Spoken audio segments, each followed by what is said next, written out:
Hello बच्चों, केंद्रित academy में आपका स्वागत है। उम्मीद है कि आप स्वस्थ होंगे और मस्त होंगे और बोर्ड के एग्जाम के प्रिपरेशन में लग गए होंगे।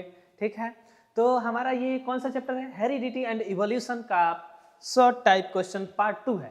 मैंने इसका शॉर्ट टाइप क्वेश्चन पार्ट 1 करा रखा है, ऑब्जेक्टिव का 2 टाइप पार्ट करा रखा है। ठीक है, उम्मीद है कि आप वो देख लिए होंगे और फिर ये नेक्स्ट एक्सरसाइज भी आप देख लेंगे, जो कि हमारा जो क्वेश्चन है बहुत इंपॉर्टेंट क्वेश्चन आता है, जैसे कि आप जानते हैं, जो कि ओनली फोकस्ड है फॉर बोर्ड के लिए। तो आप भी फोकस्ड रहिए बोर्ड के लिए, आपका बहुत बढ़िया नंबर आएगा, बिल्कुल निश्चिंत रहिए। बस हमारे चैनल को फॉलो करिए और क्वेश्चंस को देखते जाइए। इसी के साथ आते हैं हम अपना फर्स्ट क्वेश्चन पे। What is heredity? हेरिडिटी क्या है? हेरिडिटी क्या है कि वन जनरेशन से दूसरे जनरेशन में, यानी फादर से ऑफ स्प्रिंग में जो जाएगा उसे हेरिडिटी बोलते हैं। हेरिडिटी का आप कैसे डिफाइन करेंगे? जो कैरेक्टर जाएगा उसको बोलते हैं। ठीक है, तो heredity is a transmission of characters. क्या है? Transmission of characters. कैरेक्टर्स का ट्रांसमिशन होता है कहाँ से कहाँ? From parents to offspring through genes. Gene के द्वारा पेरेंट्स से ऑफ स्प्रिंग में जो कैरेक्टर ट्रांसफर होगा, ट्रांसमिशन होगा, उसे क्या कहेंगे? हेरिडिटी कहेंगे। ठीक है, काफी इजी क्वेश्चन है, इसीलिए ज्यादा टाइम ना देते हुए क्वेश्चन नंबर 2 की ओर बढ़ते हैं। ठीक है, what are genes? What are genes? No, ये जीन्स नहीं है, ये क्रोमोसोम वाला जीन्स है, जिसको हेरिडिटी का यूनिट बोलते हैं। Gene are the unit of heredity. इसको डिफाइन कैसे करेंगे भाई? तो genes are unit of heredity present on chromosome. Chromosome पे प्रेजेंट होता है, ये से क्या कहते हैं? जीन कहते हैं। ठीक है, that control what? That control characters. Gene किसको कंट्रोल करता है? तो कैरेक्टर्स को कंट्रोल करता है। ठीक है ना, काफी इजी क्वेश्चंस है। चलिए, और काफी इजी आपके एग्जाम में भी आने वाले हैं, सो आप डरने की कोई जरूरत नहीं है। बिल्कुल फॉलो करिए हमारे यूट्यूब चैनल को, हमारे क्वेश्चंस को पढ़िए, बिल्कुल भौकाल नंबर आएगा। ठीक है, चलिए। Name the plant use by Mendel for his experiment, why did he choose it? ये क्वेश्चंस आता रहता है, आपको लॉन्ग टाइप क्वेश्चंस में ज्यादातर आता है, लेकिन हमने शॉर्ट में भी रखा है। तो जो प्लांट मेंडल साहब यूज किए थे वो क्या था? पी, मटर। मटर हिंदी में ऐसे लिखे मटर, मर्डर नहीं, मटर। ठीक है, तो मेंडल साहब ये यूज किए थे। Mendel use P plant because it is contrasting traits and short life time. Contrasting trait मतलब कि इसका विजिबल होता है कि भाई ये व्रिंकल सीड है, ये येलो कलर का सीड है, ये ग्रीन कलर का सीड है। भाई कंट्रास्टिंग ट्रेट आता है। और क्या, इसका लाइफ जो है शॉर्ट लाइफ होता है, मतलब 4 से 5 महीने का होता है। तो आप उसमें इजीली बहुत सारे एक्सपेरिमेंट कर सकते हैं, बहुत सारे जनरेशंस को देख सकते हैं, इसीलिए उन्होंने पी प्लांट सेलेक्ट किया था। ठीक है, चलिए क्वेश्चन नंबर 4 की तरफ बढ़ते हैं। What is dominant trait? Give one example. Dominant trait क्या है? डोमिनेंट ट्रेट क्या है? डोमिनेंट ट्रेट जो कि F1 जनरेशन में आ जाए उसे डोमिनेंट ट्रेट कहते हैं। यानी कि जो कैरेक्टर F1 जनरेशन यानी फर्स्ट फिलियल जनरेशन में अपीयर हो जाता है उसको क्या बोलते हैं भाई? तो डोमिनेंट ट्रेट बोलते हैं। ठीक है, तो a dominant trait is the one of that appears in F1 generation. क्या है भाई? डोमिनेंट ट्रेट वो है जो कि F1 जनरेशन में क्या हो जाता है भाई? अपीयर होता है, उसे बोलते हैं। ठीक है, जैसे कि एग्जांपल में क्या लिखेंगे आप? तो tall plant in P. P में लंबा प्लांट जो हो गया था ना F1 जनरेशन में, तो वही है क्या? डोमिनेंट है, इसीलिए लंबा आ गया।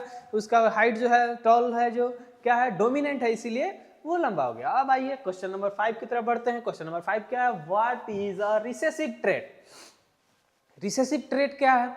जो F1 जनरेशन में छुप जाता है और F2 जनरेशन में अपीयर हो जाता है। यानी फर्स्ट फिलियल जनरेशन में आएगा और सेकेंड फिलियल जनरेशन में फर्स्ट फिलियल जनरेशन में ये छुप जाएगा और सेकेंड फिलियल जनरेशन में यानी F2 जनरेशन में अपीयर होगा, वो रिसेसिव होगा। ठीक है, क्या है भाई? और recessive trait is hidden in F1 generation. F1 generation में छुप गया भाई, और क्या? And appear in the F2 generation. F2 generation में आ गया, उसको क्या बोलेंगे भाई? तो हम बोलेंगे रिसेसिव ट्रेट। वही है रिसेसिव ट्रेट। ठीक है, चलिए क्वेश्चन नंबर 6 की तरफ बढ़ते हैं। ठीक है, ओहो, ये क्या है? What is meant by allele? ये तो बहुत बढ़िया क्वेश्चन है भाई। एलील से आप क्या समझते हैं? तो ये जीन का अल्टरनेटिव फॉर्म है। क्या है?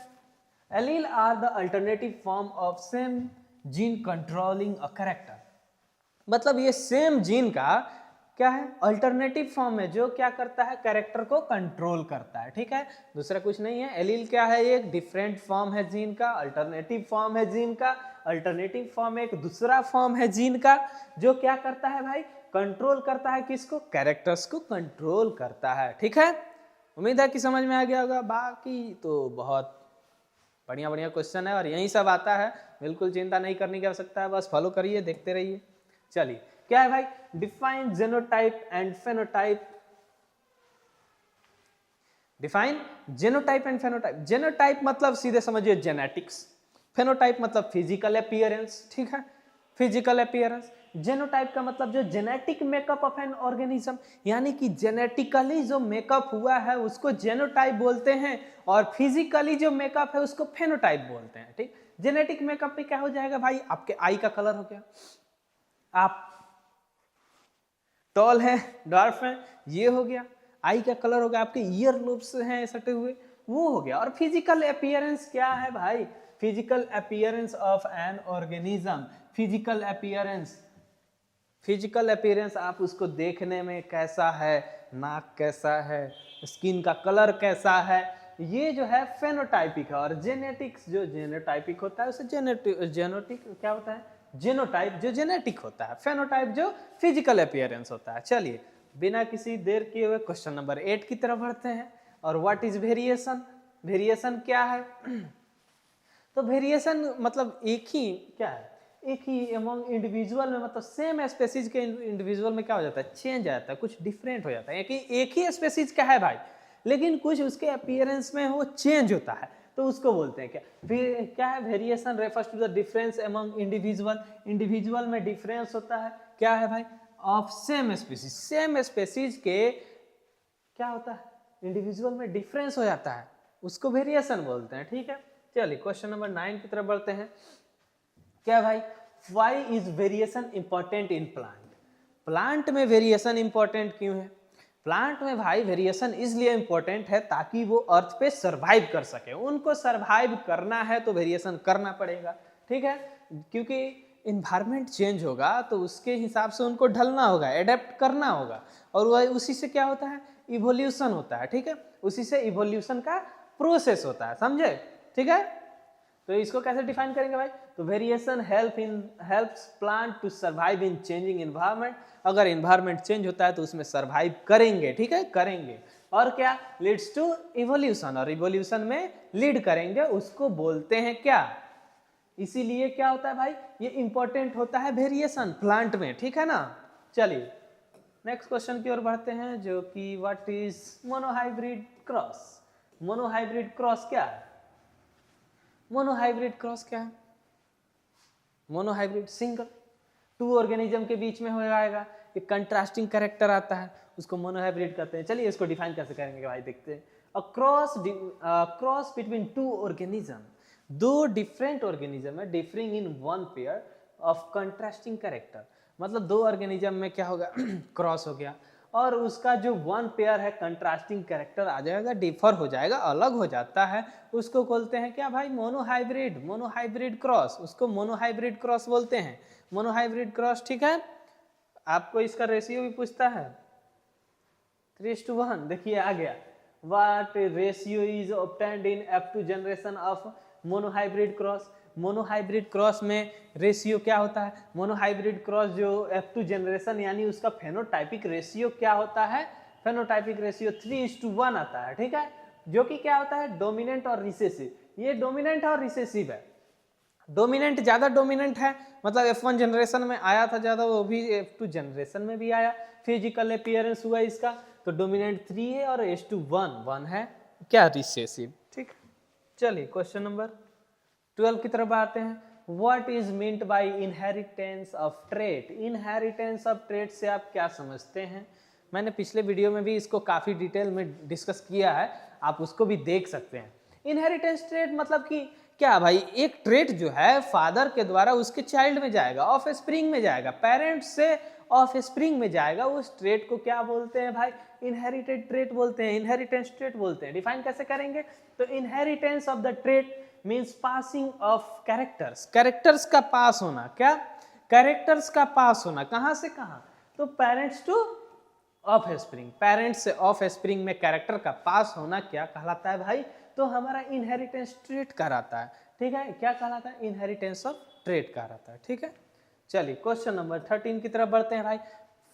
क्वेश्चन नंबर 13 क्या कहता है, देखते हैं, right one difference between the dominant and recessive trait, ये डिफरेंस देखना है कि डोमिनेंट और रिसेसिव में क्या होता है। डोमिनेंट का मतलब है कि भाई F1 जनरेशन में आएगा, और रिसेसिव का क्या मतलब है, F1 जनरेशन में छुप जाएगा, F2 जनरेशन में अपीयर हो जाएगा, बस यही बेसिक डिफरेंस है। क्या लिखेंगे भाई, तो dominant trait appear in F1 generation, dominant trait F1 generation में अपीयर हो गया, और क्या recessive trait does not appear in F1 generation, F1 generation तो क्या होता है, अपीयर्स इन F2 generation, F2 generation. Recessive क्या होगा, F1 जनरेशन में नहीं आएगा, नहीं अपीयर होगा, F2 जनरेशन में अपीयर होगा, बस यही बेसिक डिफरेंट है। चलिए नेक्स्ट क्वेश्चन की ओर बढ़ते हैं, जो कि क्या है question, what are pure breed of plant, pure breed of plant क्या है, प्योर ब्रीड ऑफ प्लांट क्या है, मतलब ये होता है कि कई जनरेशन तक सेम टाइप का ऑफ स्प्रिंग होता चला जाए, उसको बोलते हैं प्योर ब्रीड, ठीक है। चलिए इसको डिफाइन कैसे करेंगे, pure breed of plant those that produces same type of offspring of many generation, मतलब प्योर ब्रीड के प्लांट उसको बोलते हैं कि सेम टाइप के क्या ऑफ स्प्रिंग प्रोड्यूस करेंगे मेनी जनरेशन, कई जनरेशन तक वो अपना सेम स्पेसीज यानी कि सेम टाइप का क्या करेंगे भाई, ऑफ स्प्रिंग करते जाएंगे, उससे क्या बोलेंगे भाई, प्योर ब्रीड बोलेंगे, प्योर ब्रीड बोलेंगे, ठीक। चलिए क्वेश्चन नंबर 15, क्वेश्चन नंबर 15 क्या, व्हाट इज इवोल्यूशन, इसको मैंने भी पिछले लेक्चर में भी इसको काफी डिटेल में समझाया था, इसमें भी थोड़ा सा समझा देते हैं, बाकी का पिछले लेक्चर देख लीजिएगा, उसमें बहुत डिटेल में समझाया गया। इवोल्यूशन क्या है, इवोल्यूशन क्या, एक ग्रेजुअल चेंज होता है, ग्रेजुअल चेंज होता है, धीरे धीरे चेंज होता है, जेनेटिक्स में चेंज होता है और नए स्पेसीज का निर्माण होता है, नए स्पेसीज का डेवलपमेंट फॉर्मेशन होता है, उसको बोलते हैं इवोल्यूशन, ठीक है। क्या होता है, evolution is the gradual change in organism over generation, यानी कई जनरेशन में ये एक धीरे धीरे परिवर्तन होता है, उसको क्या बोलते हैं भाई, क्या बोलते हैं, इवोल्यूशन बोलते हैं। तो ये हमारा शॉर्ट टाइप का 15 क्वेश्चन था, जो कि पार्ट 2 था। उम्मीद है कि आपको अच्छा लगा होगा, और अच्छा लगा है तो आप बाकी का भी वीडियो जाकर देखिए और बोर्ड में ऐड करिए और बाकी दोस्तों को भी शेयर करिए, ताकि वो भी अपना एग्जाम बिल्कुल चिंता मुक्त मस्त मलंग होकर दे, ठीक है।